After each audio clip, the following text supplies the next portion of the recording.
Puji Tuhan, haleluya, shalom, salam sejahtera di dalam kasih Tuhan Yesus Kristus. Kita bersyukur kepada Tuhan, kita bisa dipertemukan kembali untuk beribadah di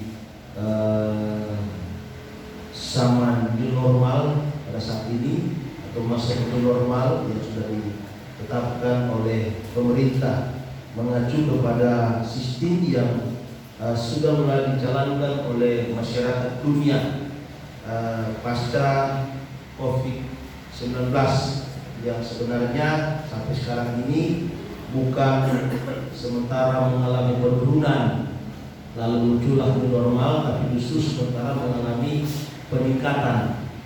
Saudara, terlepas dari kontroversi cerita tentang COVID-19 yang menjadi kontradiksi atau perlawanan dengan beberapa orang yang menyatakan benar-benar itu ada, yang lain menyatakan itu rekayasa, dan lain yang menyatakan bahwa itu ada hubungan dengan politik dan ekonomi dunia dan kekuasaan dunia. Tetapi saudara, satu hal yang kita harus percaya bahwa kalau kita ada sebagaimana kita ada, itu semua oleh karena kebaikan Tuhan. Amin. Itu sebabnya kita tetap berharap kepada Tuhan, karena Tuhan tidak akan pernah membiarkan orang-orang yang berharap kepadanya. Kita akan mendengarkan kebenaran firman Tuhan, dan mari kita siapkan hati kita untuk benar-benar tertuju kepada Tuhan. Dan kita akan lihat dalam kitab Keluaran pasal yang ke-12 ayatnya yang ke-13. Dari pembacaan firman Tuhan saya ambil di dalam Keluaran pasal yang ke-12 ayatnya yang ke-13.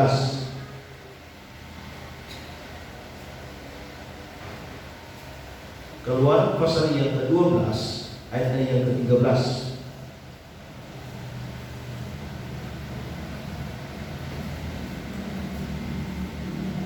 Keluaran 12 ayat 13, kita baca sama-sama. 2, 3. Dan darah itu menjadi tanda bagimu pada rumah-rumah di mana kamu tinggal. Apabila aku melihat darah itu, maka aku akan lewat daripadamu. Jadi tidak akan ada tulah kemusnahan di tengah-tengah kamu apabila aku menghukum tanah Mesir.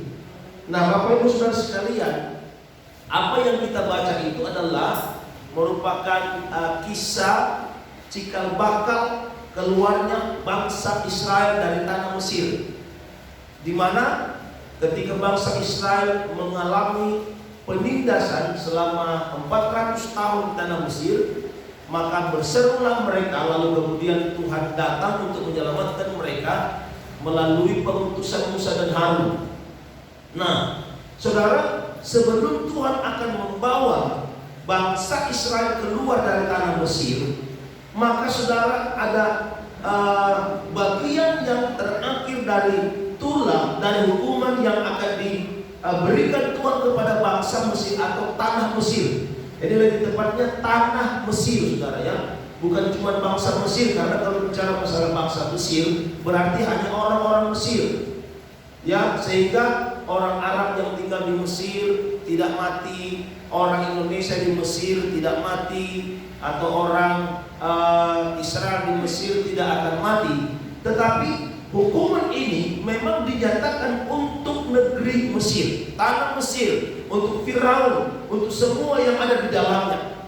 Nah, Israel yang ada di tengah-tengah mereka, yang ada di tanah Goshen, tidak luput sebenarnya. Tetapi untuk menyatakan pemeliharaan Tuhan kepada umat perjanjian Allah ini, maka Tuhan memerintahkan kepada Musa adalah supaya mereka menyembelih domba, dan kemudian saudara, darahnya itu akan dioleskan ke ambang pintu dan ke jenang pintu, supaya ketika malaikat maut lewat di situ, maka tidak akan ada kematian. Tidak akan ada kematian. Sehingga pada malam itu yang terjadi, semua orang akan ada di dalam rumah. Ya, semua akan ada dalam rumah. Saudara, dengan 400 tahun umat Israel tinggal di tanah Mesir, maka dengan demikian mereka sudah memiliki pergaulan yang sangat dekat dengan orang-orang Mesir. Sahabat demi sahabat. Saya percaya saudara, saya percaya dan argumen ini bisa diterima.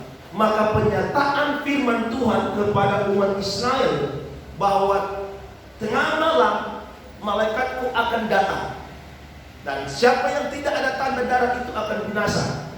Saya percaya saudara, ada orang-orang Mesir yang sudah mengetahui hal ini. Ya, ada orang-orang Mesir yang sudah mendengar dari perkataan sahabat-sahabat mereka, orang-orang Israel. Tetapi yang kita lihat di sini yang terjadi saudara adalah sudah pasti mereka akan diam dalam rumah. Ya, mereka akan diam dalam rumah. Pantang bagi orang-orang Mesir untuk mereka mengikuti apa yang orang-orang Israel akan lakukan, mengoleskan darah di ambang pintu dan di jenang pintu. Saudara, ya, mereka berpikir itu mungkin hanya tahayul, mereka berpikir itu hanya cerita omong kosong belaka. Tetapi anak-anak yang mendengarkannya mungkin mereka diam di dalam rumah sambil menunggu apa yang akan terjadi nanti. Saudara, demikian juga di perkemahan orang-orang Israel. Yang bedanya antara rumah orang Israel dan rumah orang-orang Mesir adalah tanda darah. Itu perbedaannya. Mereka tinggal di tanah yang sama, mereka tinggal di negeri yang sama, mereka tinggal dalam kondisi dan situasi yang sama. Tapi perbedaannya adalah orang-orang Israel memiliki tanda darah di rumah mereka, sementara orang-orang Mesir tidak memiliki tanda darah. Dan akhirnya saudara, lewatlah malaikat maut dan mulai mengambil anak-anak sulung termasuk hewan-hewan yang ada. Maka terjadilah kematian di tanah Mesir. Terjadi kematian di tanah Mesir dan di tanah Goshen, di mana orang Israel yang menggunakan tanda darah itu tidak mengalami kematian di dalam kemah mereka, di dalam rumah-rumah mereka. Dan tangisan kematian itu ada di rumah-rumah orang Mesir. Yang saya sangat tertarik di sini adalah saudara, Tuhan menyuruh Musa supaya darah ini dioleskan di ambang pintu dan di jenang pintu. Saudara, ya, kenapa darah ini tidak disebutkan kamu harus meminum darah itu? Karena kalau dia minum darah, maka otomatis lebih kental ke pribadi seseorang, atau mengambil darah itu dan mengoleskan di dahi seseorang, ya. Atau seseorang, siapa yang mau diselamatkan pada malam itu, maka sorenya dia harus mandi dengan darah anak domba yang disembelih itu. Tapi tidak, Tuhan berfirman kepada Musa, dia harus dioleskan di ambang dan jenang pintu. Dengan demikian itu berbicara tentang rumah. Kenapa? Karena ada keselamatan untuk seisi rumah. Ada keselamatan untuk seisi rumah. Pada awalnya Allah memiliki rencana keselamatan bagi seluruh dunia. Tetapi keselamatan bagi seluruh dunia, bagi seisi dunia itu adalah keselamatan yang dimulai dari satu rumah. Saudara, keselamatan yang dimulai dari satu keluarga. Dan penyelamatan ini sudah dimulai sejak Adam dan Hawa jatuh dalam dosa. Saudara, kita tahu bahwa ketika Tuhan menciptakan Adam dan Hawa, maka salah satu perintah yang diberikan Tuhan kepada Adam dan Hawa supaya mereka berkembang biak. Dan kita tahu juga bahwa ketika mereka berkembang biak, maka seluruh umat manusia ini berasal dari keturunan Adam dan Hawa. Amin. Semua berasal dari keturunan Adam dan Hawa. Dengan demikian, ketika Adam dan Hawa jatuh dalam dosa, maka Allah memulai program penyelamatan untuk seisi dunia. Saudara, ya, untuk seisi dunia. Kalau Adam dan Hawa itu adalah, kita adalah keturunan Adam dan Hawa, maka bisa dikatakan saudara dan saya adalah keluarga besar Adam dan Hawa. Ya. Dari situlah Allah mulai memprogramkan keselamatan bagi keluarga besar Adam dan Hawa. Keluarga besar Adam dan Hawa. Kalau keluarga besar Onari maka Landu, maka di dalamnya itu ada keluarga-keluarga kecil. Keluarga Asar Onari, keluarga Kundiman Onari, di dalamnya ada keluarga Sideri Onari, ya, kakak beradik. Itu keluarga-keluarga kecil, saudara. Nah, keluarga yang pertama-tama yang terbentuk, rumah tangga yang pertama terbentuk, yang diberkati oleh Allah, itu adalah keluarga Adam dan Hawa. Karena belum ada fam pada waktu itu, baru mereka berdua, ya. Jadi baru keluarga Adam dan keluarga Adam Hawa, begitu benar ya. Kalau sini ada Daniel Adam, kalau dulu di Taman Eden keluarga Adam Hawa, begitu sudah ya. Keluarga Adam dan Hawa, dan sejak kejatuhan keluarga ini, kejatuhan mereka, maka Allah mulai memprogramkan keselamatan bagi seluruh keluarga besar Adam dan Hawa, termasuk saudara dan saya. Termasuk semua yang ada manusia di dalam dunia ini, yang adalah keluarga besar Adam dan Hawa, turut menjadi bagian daripada program keselamatan dari Tuhan. Tetapi program keselamatan itu dimulai dari keluarga kecil Adam dan Hawa. Sudah, di mana keluarga kecil ini kemudian mereka memperoleh anak. Lahirlah bagi mereka Kain dan Habel. Ya. Penyelamatan Allah terjadi bagi keluarga kecil Nuh. Bagi mereka lahirlah Sem, Ham dan Yafet. Satu keluarga kecil. Penyelamatan Allah bagi Abraham, keluarga Abraham dan Sarah. Lahirlah bagi mereka Ishak. Penyelamatan bagi keluarga kecil Ishak, yang lahir bagi mereka Esau dan Yakub. Ya. Penyelamatan bagi keluarga besar Yakub, dan lahir bagi mereka ke-12 suku.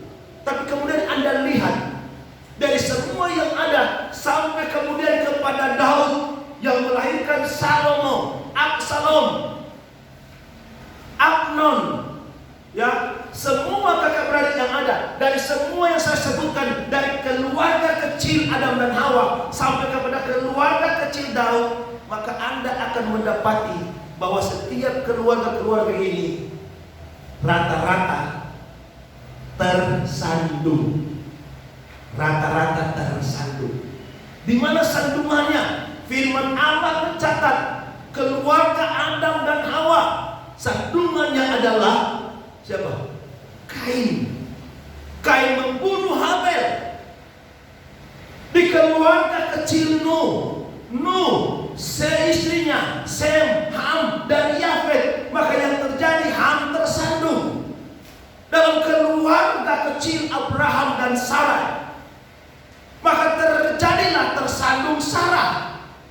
Dalam keluarga kecil Lot, maka tersandunglah istri Lot dan menjadi tiang garam. Dalam keluarga kecil Ishak, tersandunglah Esau dan menjadi hamba adiknya Yakub. Dalam keluarga kecil Yakub, tersandunglah Ruben dan adik-adiknya.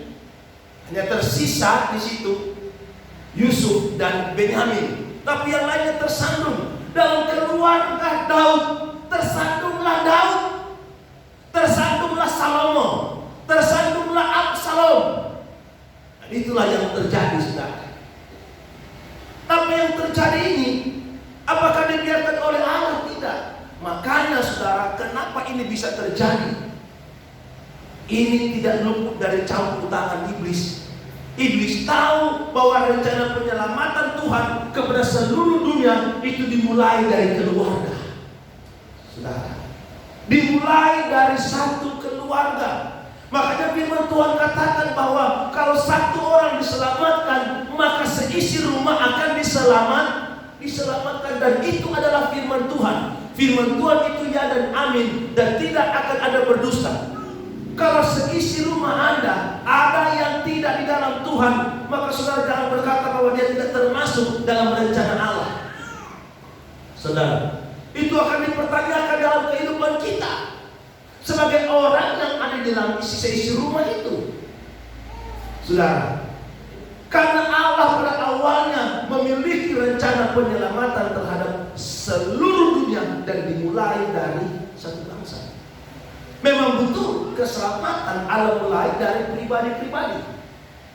Tetapi coba Anda perhatikan, pribadi-pribadi itu adalah kalau dia seorang istri dalam satu rumah tangga, maka dia akan disusul oleh suami, dia disusul oleh anak-anaknya. Anak pertama, anak kedua, anak ketiga, maka mereka akan menjadi golongan keluarga yang diselamatkan oleh Tuhan.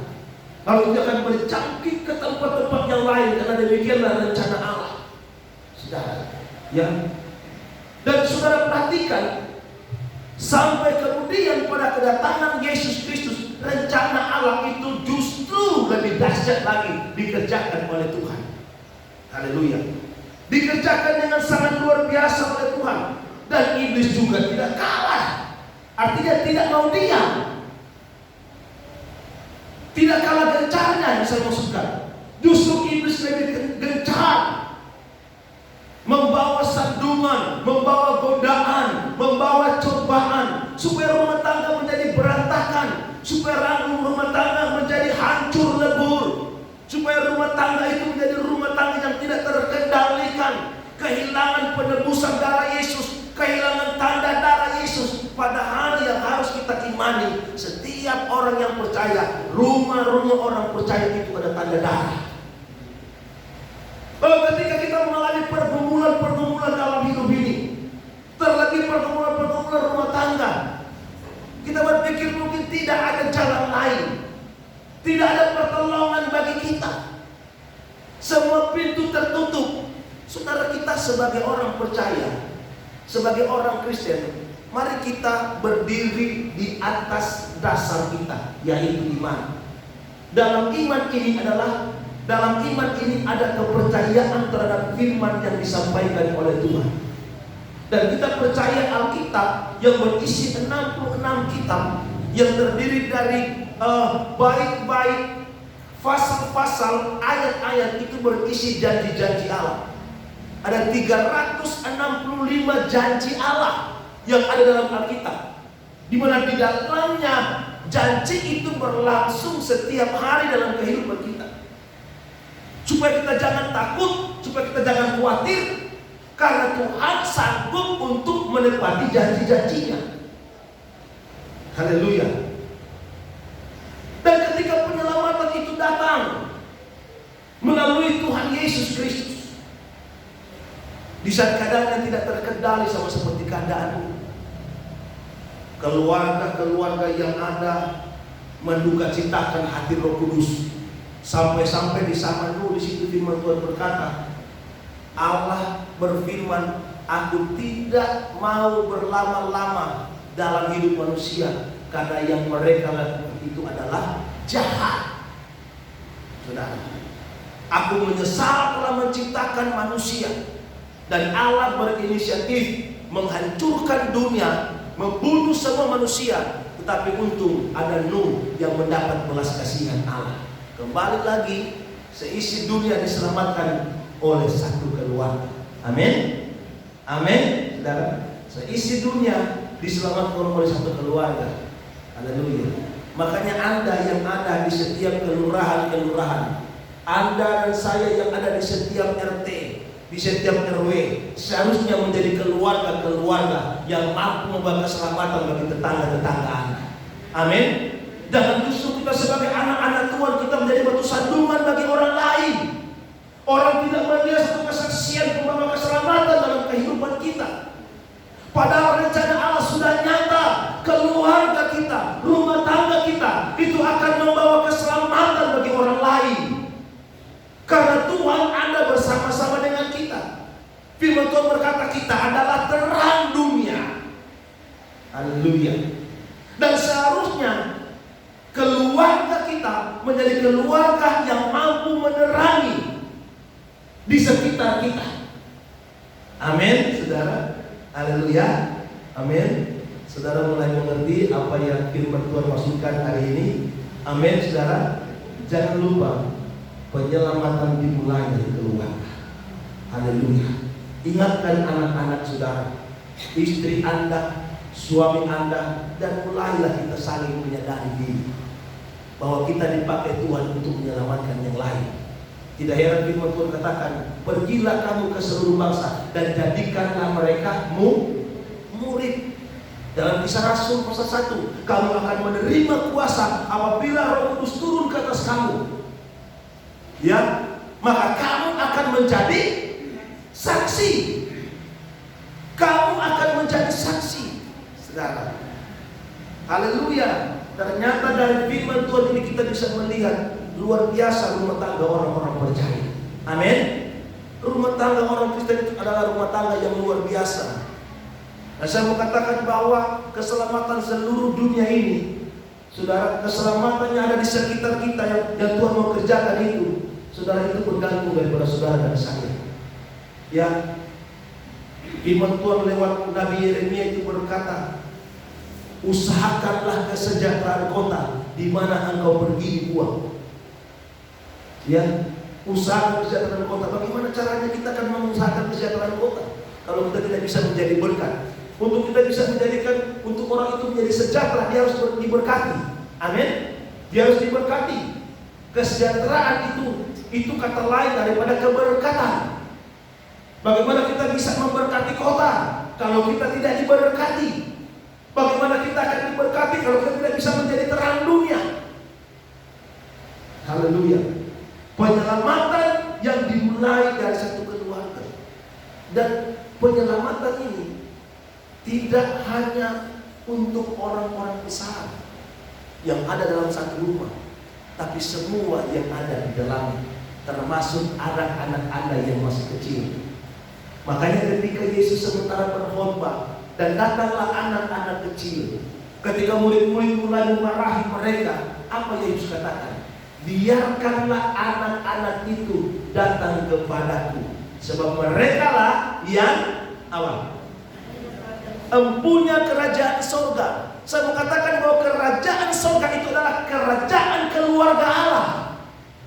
Ya, kerajaan surga itu adalah kerajaan keluarga Allah. Haleluya. Kalau anak kita dikatakan mereka yang mempunyai kerajaan Allah, berarti mereka terbilang di dalam kerajaan ini. Mereka terbilang dalam keluarga ini. Dan saudara dan saya itulah keluarga kerajaan Allah. Makanya ada itu lagu, gandengan tangan dalam kasih, dalam satu hati, berjalan dalam terang kasih Tuhan. Kau saudaraku, kau sahabatku, tiada yang dapat memisahkan kita. Oh, kau saudaraku dan kau sahabatku, tiada yang dapat memisahkan kita. Amin. Haleluya. Karena kita adalah kerajaan Allah. Haleluya. Kita kerajaan Allah. Ada saya lihat di YouTube itu lagu, ya abah, ya bapak, orang ganti, ya suami, ya istri. Ku mau cinta suami selamanya. Sebenarnya ini adalah khotbah yang mengantar kita untuk menyadari bahwa rumah tangga itu luar biasa. Karena rumah tangga kita itu adalah satu kerajaan imam, kerajaan Allah yang dibangun dari darah Kristus. Yang dibangun dari Kristus sebagai batu penjuru di dalamnya. Dan dibangunlah rumah tangga kita. Rumah tangga yang takut akan Tuhan. Haleluya. Sehingga kita akan berkata, ya suami, suami, ini aku istrimu, pakailah sesuai dengan rencanamu. Amin. Ya, amin. Nah, semua sini kan sudah berumah tangga. Ya, ya suami, suami, ini aku. Ya istri, istri, ini aku suamimu. Tetapi setidaknya saudara di dalam ini sebenarnya membawa kepada saudara dan saya untuk mengerti pentingnya rumah tangga. Karena rumah tangga itu menjadi sarana bagi Allah untuk menyelamatkan dunia ini. Iya kan? Bagaimana Anda akan membawa terang kepada bangsa-bangsa? Anda akan menjadi terang bagi orang lain, sementara tidak ada terang dalam rumah tangga Anda. Di dalamnya hanya ada kegelapan. Anda memberitakan damai kepada orang lain. Anda memberitakan firman kepada orang lain. Tapi Anda sendiri tidak ada firman Allah di dalamnya. Haleluya. Kalau kita menceritakan kepada orang lain, menjadi saksi bagi orang lain. Ketika ada orang lain memiliki masalah dalam hidupnya, ketika orang lain itu memiliki problema yang tidak bisa dipikirkan sendiri, ingin sharing, ingin berbagi masalah dengan orang-orang yang lain, kita sebagai keluarga yang memiliki firman Tuhan harus memiliki andil untuk masuk di dalamnya dan menguatkan orang lain. Tapi bagaimana kita mau menguatkan orang lain, kita sendiri kalau sementara lemah. Haleluya. Itu sementara itu bagaikan dilema-dilema yang sering kami alami sebagai gembala. Misalnya saudara, gembala sementara sakit, tiba-tiba dapat telepon, Pak Gembala, berdoakan ini kenapa Sinja ada sakit. Oh, sakit apa? Sakit apa sih Cik misalnya? Sakit batuk ini. Oh Gembala dia. Nanti Bapak berdoa. Anda bayangkan kau batuk dan batuk Bapak berdoa. Yang firman Tuhan bilang itu orang buta menuntun orang buta. Ya. Kalau kita menjadi saksi bagi orang lain, menjadi terang rumah tangga kita, itu ada orang lain yang akan diselamatkan. Haleluya. Haleluya, puji Tuhan. Tapi ketika Anda dengar firman Tuhan ini, jangan ada istri atau suami yang mulai merasa tidak layak. Saya mau katakan nanti dalam pembahasan lain kepada saudara, bahwa orang percaya harus percaya bagi orang-orang yang sudah dilayakkan. Kita berharga di mata Tuhan. Saudara, kalau tidak, bagaimana mungkin Tuhan akan jadikan kita embrio, cikal bakal atau awal daripada keselamatan dunia ini. Justru karena Tuhan melihat kita dan Tuhan mulai menilai kehidupan kita, sehingga Dia mau jadikan kita terang. Haleluya. Nah, coba kita perhatikan saudara satu ayat. Ini adalah bukti bahwa yang Tuhan mau selamatkan bukan hanya satu pribadi, tapi semua seisi rumah. Lukas 19 ayat 9 sampai 10. Kita baca sama-sama. Lukas pasal 19 ayat 9 sampai dengan 10. Haleluya.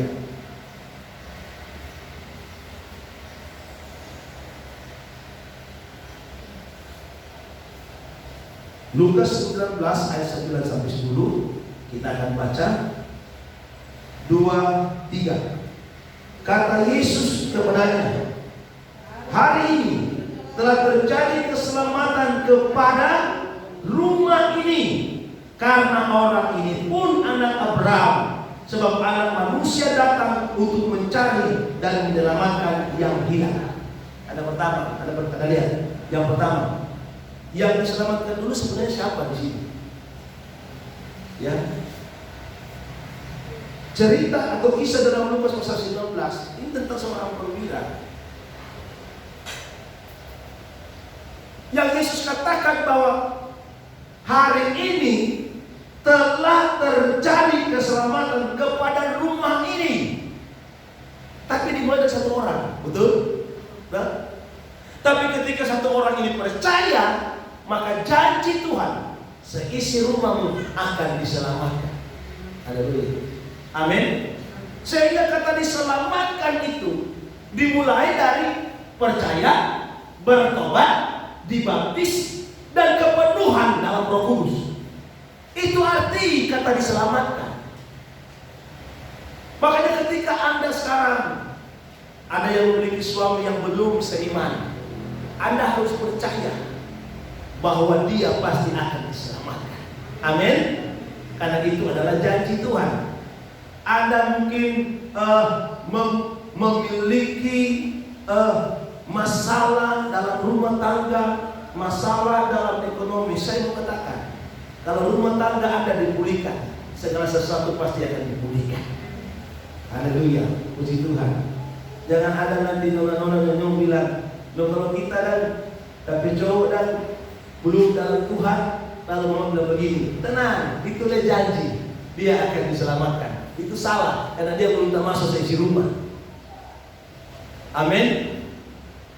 Tapi kalau seorang mantu, semua mantu, maka otomatis dia masuk di dalamnya. Haleluya. Termasuk dalam program penyelamatan keluarga kecil. Haleluya. Makanya saudara perhatikan yang ayat ini, saudara. Jadi bagi Allah, satuan yang terhitung sebagai satuan keselamatan atau satuan yang terhilang itu bukan hanya satu orang, tapi satu keluarga, satu keluarga. Ya, amin. Makanya ada tuh pemimpin puji-pujian saking dia bilang sekali dia menyanyi puji-pujian keluarga kerajaan Allah. Sekali lagi, keluarga kerah. Keluarga kerah. Ya, keluarga kerah kalau berkelahi. Betul? Amin. Kalau berkelahi wajarlah. Keluarga kerah. Keluarga kerah. Keluarga kerah. Keluarga kerajaan Allah. Mari kita nyanyi seperti rusa baru. Mau rusa baru kan rusa lama, tetapi dia rusak. Haleluya. Tapi di mata Tuhan, saudara, di mata Tuhan, kita yang mau hidup menjadi terang, saudara. Mau dosa baru atau dosa lama, kalau kita bereskan, pasti beres di hadapan Tuhan. Pasti beres di hadapan Tuhan, saudara. Ya. Yang menjadi permasalahan kalau itu masih kita bawa-bawa. Tapi kalau kita tinggalkan dan mulai saat ini kita selalu berdoa kepada Tuhan. Saudara mungkin bertanya begini, bagaimana kita bepai tua sudah hilang, kita pe suami tapi anak-anak sudah hilang. Saudara, ketika mereka sudah di dalam Tuhan, itu masih tetap menjadi tugas kita dalam keluarga untuk menjadi berdoa bagi mereka. Amin. Ingat saudara ingat perumpamaan tentang domba yang terhilang? Kan firman Tuhan bilang, mereka juga adalah anak Abraham, keturunan Abraham. Mereka sementara terhilang. Sekarang tugas siapa itu?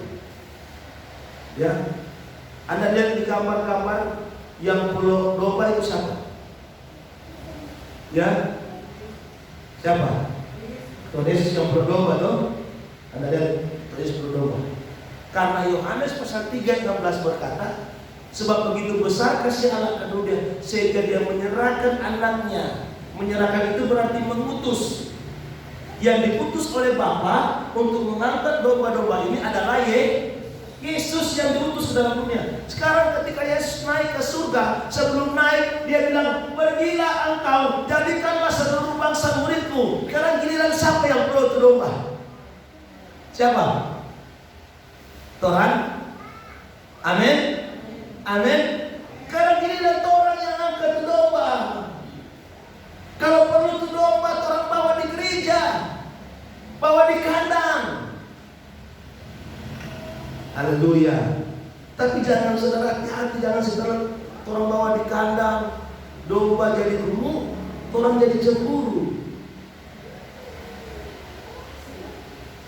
Sama seperti peristiwa yang sulung dan yang bungsu. Ketika bungsu pergi menghabiskan uang, bungsu balik lagi, boleh bapak kasih pakai cincin, kasih pakai baju bagus, si sulung mulai cemburu. Itu nanti saya akan bahas dalam pembahasan yang lain tentang kedewasaan jemaat. Di mana jemaat yang dewasa adalah pertama jemaat yang menerima kekurangan orang lain. Yang kedua, jemaat yang kedua adalah jemaat yang mampu bersaing untuk menampilkan yang terbaik untuk Tuhan. Sehingga kalau Anda lihat orang lain dipakai oleh Tuhan, jangan Anda berkata kurang selalu dia, kurang selalu dia, kurang selalu dia, kurang selalu dia. Maka Anda akan berusaha tampil untuk menjadi yang terbaik yang Anda harus beri kepada Tuhan. Amin. Karena saudara menjadi anak Tuhan, menjadi jemaat Tuhan, jangan Anda ukur menjadi jemaat Tuhan itu menjadi layak di hadapan Tuhan kalau Anda punya pekerjaan bagus, kalau Anda punya jabatan bagus, kalau Anda punya harta banyak, Anda berpikir saya layak di hadapan Tuhan. Kalau Anda dipercayakan pelayanan, oh saya layak sekali di hadapan Tuhan. Bukan itu ukuran kelayakan. Karena yang tahu ukuran kelayakan itu hanyalah Tuhan. Ya, yang tahu ukuran kelayakan itu hanya Tuhan, bukan manusia. Jadi seperti itu saudara. Kalau saudara dan saya, apa adanya kita. Makanya ada banyak orang berkata bahwa saya merasa Anda kita nggak layak loh. Karena buktinya sampai sekarang orang belum diberkati. Saudara akan saling mempersalahkan kalau seperti itu. Kalau saudara mengukur kelayakan dari harta, saudara akan saling mempersalahkan.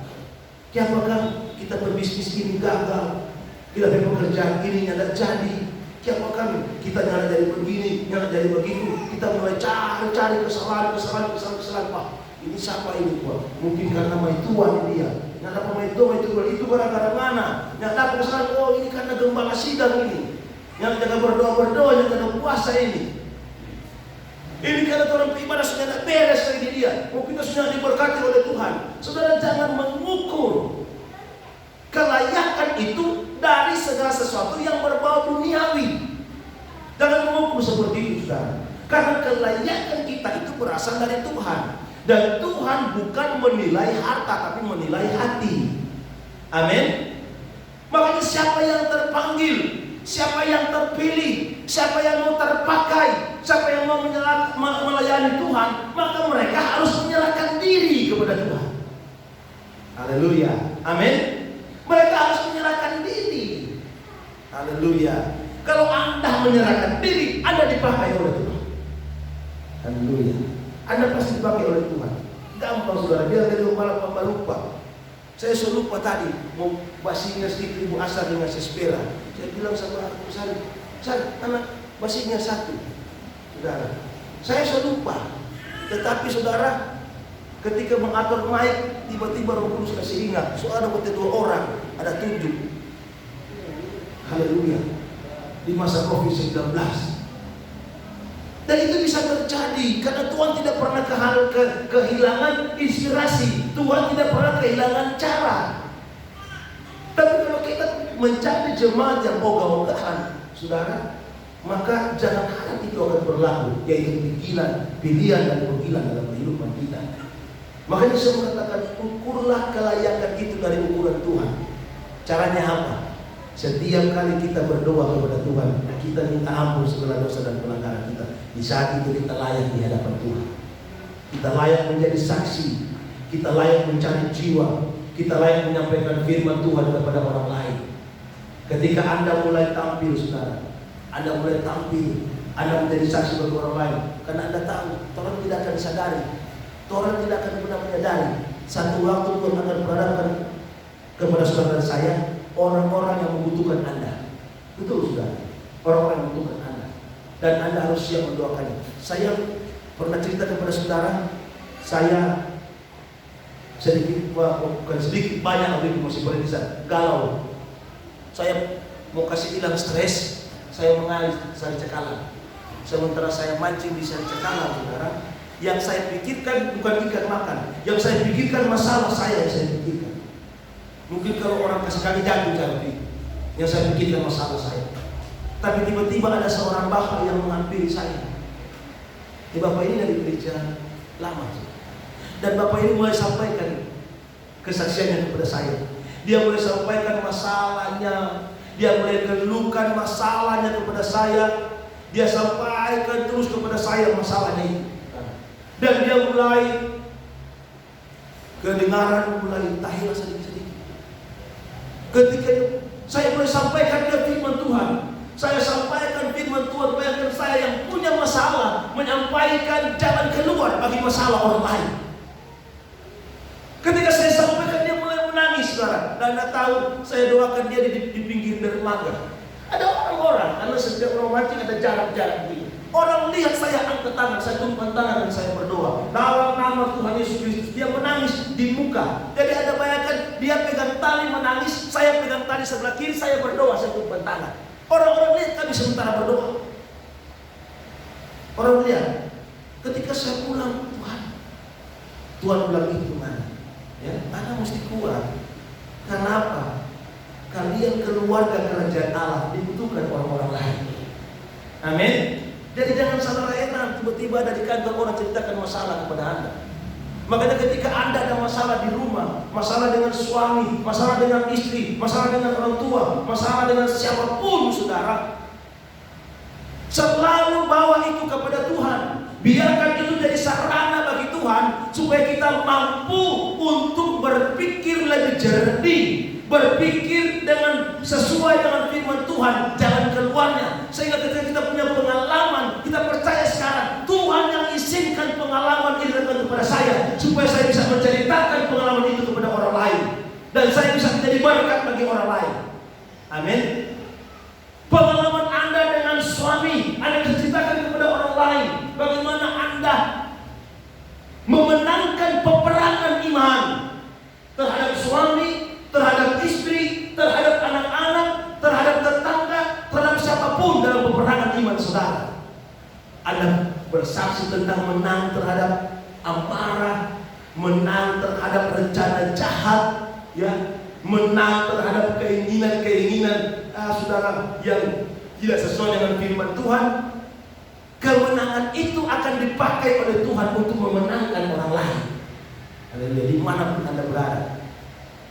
Itu sebabnya saudara, di akhir khotbah saya mau katakan saat ini, tetaplah saudara bersyukur dalam segala hal, dan jangan lupa keluarga kerajaan Allah dipakai oleh Tuhan untuk menyelamatkan keluarga-keluarga yang lain dan untuk menyelamatkan seisi dunia ini.